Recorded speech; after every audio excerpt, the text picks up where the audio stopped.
Я в потязі, їду до Кракова. За вікном нічого не видно, але головне, я в дорозі. Сідаю в потяг і одразу ловлю відчуття, ніби тут тільки українці. Хтось говорить телефоном, у когось на планшеті крутиться українське шоу з YouTube, а на рюкзаку у сусіда висить маленький синьо-жовтий прапорець. Дорога до Кракова на потязі займає приблизно 3 години. Вони пролетіли дуже швидко. Прибув. Нарешті. Краків. Виходжу з вокзалу, навколо шум, люди з валізами. Трохи метушні. Сідаю в таксі і ось уже лечу в готель.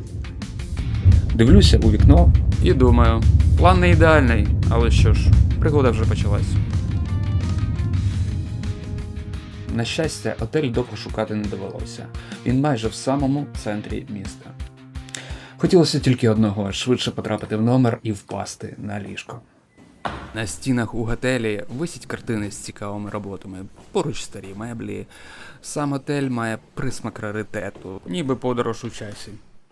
Але я приїхав уночі, був такий стомлений, що мені було байдуже, головне лягти спати. Знімати тут особливо нема чого, але ліжко є. І воно вже чекало саме на мене. Решта меблів, здається, теж давно хоче відпочити.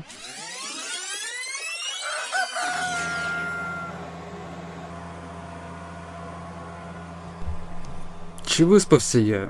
Очевидно, що ні. Але планів стільки, що часу на сон немає. Тож дякую тобі, ліжечку, але ми з тобою прощаємось.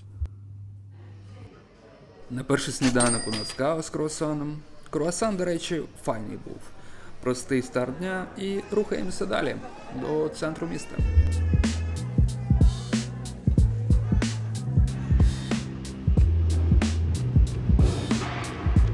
Це Ерос Бандато, сучасна скульптура. Вона зображає голову бога любові Ероса, але із зв'язаними очима і вустами, що символізує відсутність свободи і безпорадність. Поруч стоїть велике серце у формі копілки. Тут збирають гроші на благодійність. А мені час поснідати. Ось такий другий сніданок в мене. Це коштувало 45 злотих. І було дуже смачно. Взагалі перші враження про Краків дуже приємні. На жаль, трохи замало кадрів зняв. Треба буде повернутися і виправити ситуацію. Далі польський костел. Просто подивіться, як тут гарно, коментарі тут зайві.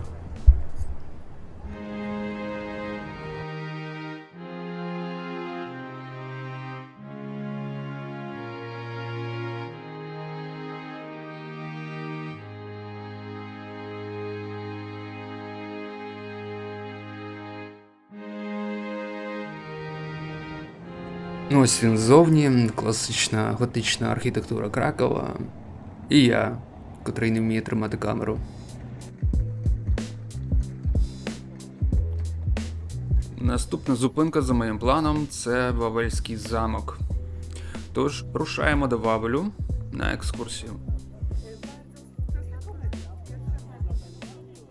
Була чудова погода. Біля входу одразу натовп туристів.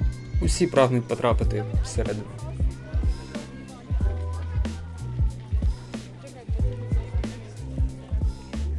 А ось і черга за квитками. Екскурсій тут море, вибір величезний, можна заплутатись. Особливо, якщо ти тут уперше. І от я вирішив взяти екскурсію в підземелля Вавелю. Насправді планував побачити поховання польських королів, але трохи промахнувся з вибором і потрапив у зовсім інші підземелля Вавелю. При виході з каси потрібно ще знайти свій вхід до екскурсії. Замок насправді величезний, секцій тут купа, легко заплутатись. Поряд ще й вісло протікає, додає своїх фарб до цієї картини.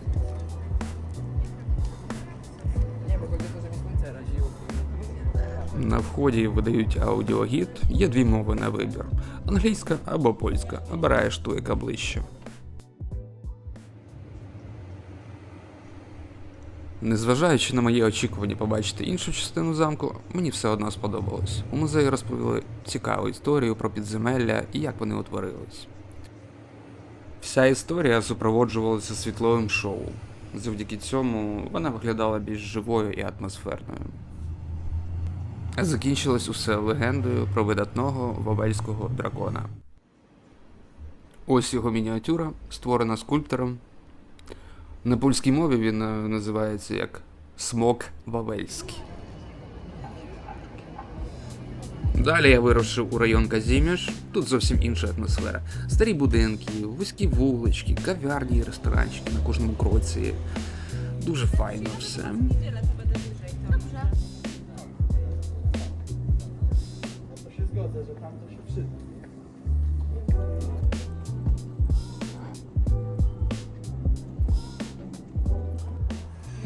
А на перекус ми знайшли класичний польський журик у хлібі. Народна страва, проста і дуже смачна. І що цікаво, тут навіть тарілку можна з'їсти. Після журику потрібно рухатись далі у Закопане.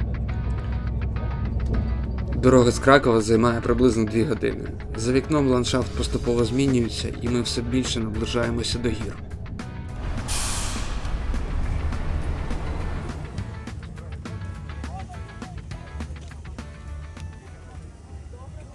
Вийшов на балкон, і перше, що відчуваєш, це чисте гірське повітря. Гори навколо створюють відчуття простору і свободи. Тут дихається зовсім інакше. Ось вони, Татри. Довго чекав цього моменту. Може, це не найбільші гори у світі, але для мене вони мають особливе значення.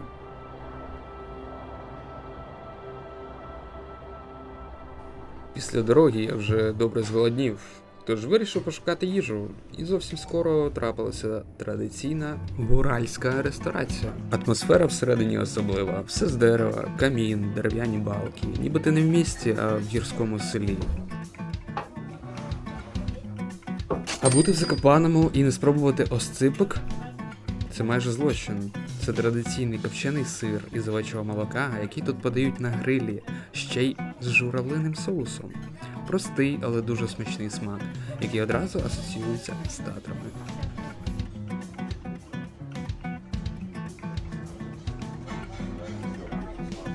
Наступна страва – мисливська тарілка. Здається, назва була така.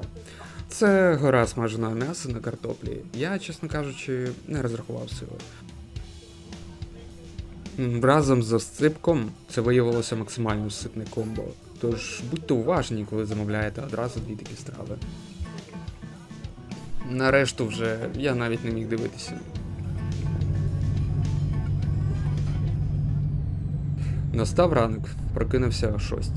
І вже о 7 вирушав в дорогу.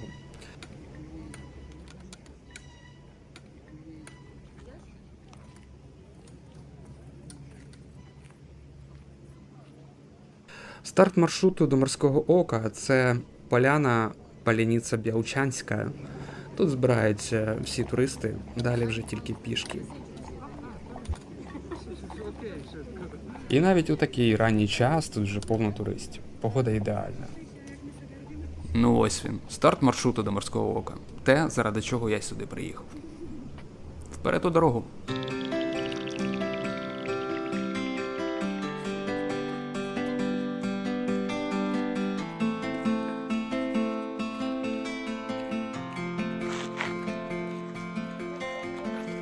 Багато хто каже, що цей маршрут довгий, нудний чи навіть важкий, але достатньо звернутися навколо. Які тут види, яке чисте гірське повітря. Саме заради цього варто сюди їхати. Сам маршрут від Поляниці Бяучанської до Морського Ока – це приблизно 8 кілометрів в один бік. 2 години пішки, якщо не зупинятися. Дорога асфальтована, нескладна, але довга. А разом туди і назад виходить приблизно 16 кілометрів. Весь маршрут йде під нахилом. Це не складно, але постійно вгору. Тому головне тримати темп і не поспішати. Краще взяти з собою пляшку води, тоді підйом проходить значно легше. Є ще одна опція – подолати частину маршруту з комфортом. Тут працюють фіакри, вози з кіньми. За певну суму тебе залюбки підвезуть, але тільки до половини дороги. Далі ти все одно будеш іти пішки.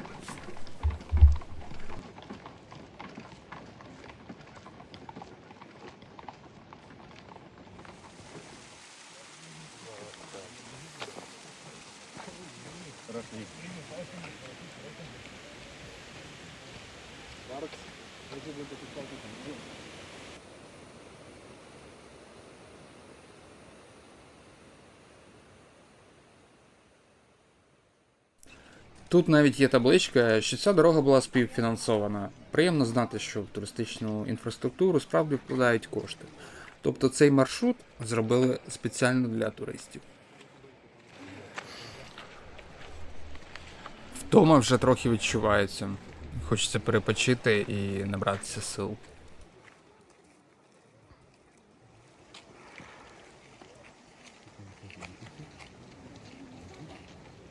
Час від часу трапляються місця з лавками та столиками для відпочинку, але з такою кількістю туристів вони зазвичай всі зайняті. Мені пощастило, вдалося знайти вільне місце. І ще я геній походів. Одягнув чорні речі в сонячну погоду. Молодець. Спина мокра, рюкзак здоровий і важкий. Справжнє випробування влаштував собі.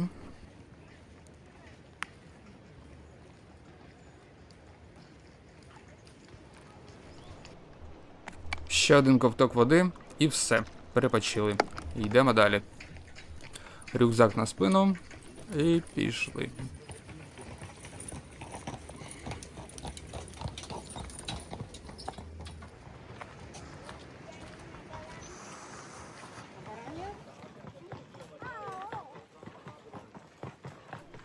Уже близько 3 годин у дорозі. Туристи на фіакрах проїжджають повз і посміхаються. Я не заздрю, просто вже трохи важко йти.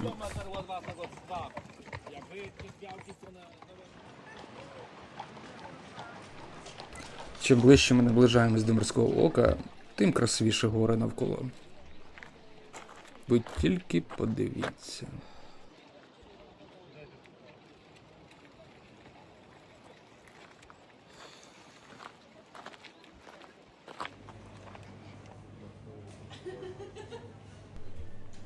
Остання точка відпочинку перед морським оком. Цього разу вже з перекусом. Нарешті можна зробити хоч якийсь нормальний сніданок. З одного боку продають морозиво та воду, з іншого смажать шашлик і сосиски зі шльонського краю, як їх тут називають. І така проста їжа здається найсмачнішою, коли ти добряче зголоднів на свіжому повітрі. Ціни, звісно, вищі за норму, але дивуватись нема чого. Це єдине місце на маршруті, де можна перекусити.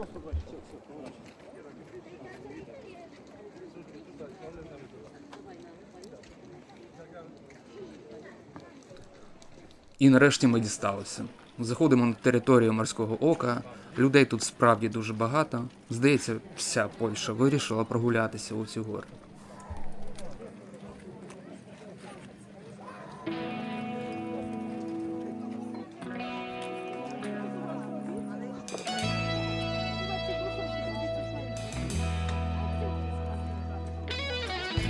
Кілька кадрів самого озера. Все ж таки це було не дарма. Вживу воно виглядає навіть краще, ніж на фотографіях в інтернеті.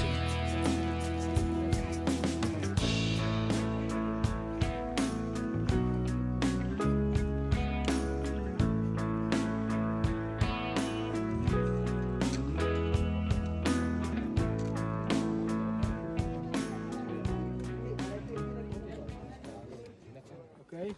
No, tylko nie idź za szybko, bo nie widzę. Тут можна спуститися до води і прогулятися навколо озера. Людей справді дуже багато, тичі тут немає, тому вирішив пройтися навколо, щоб трохи втекти від натовпу. Вдалося знайти якийсь спокійний куточок. Морське око – це місце, куди приїжджають усі. Це така собі візитівка Татар або Польщі. Тому тут так багато туристів.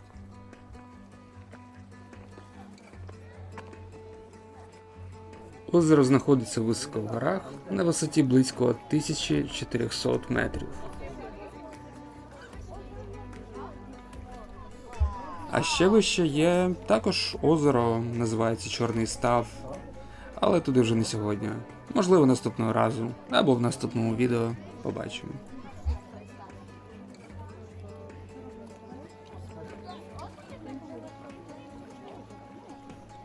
Ось така історія, ось такі кадри, а далі вже час повертатися до Варшави.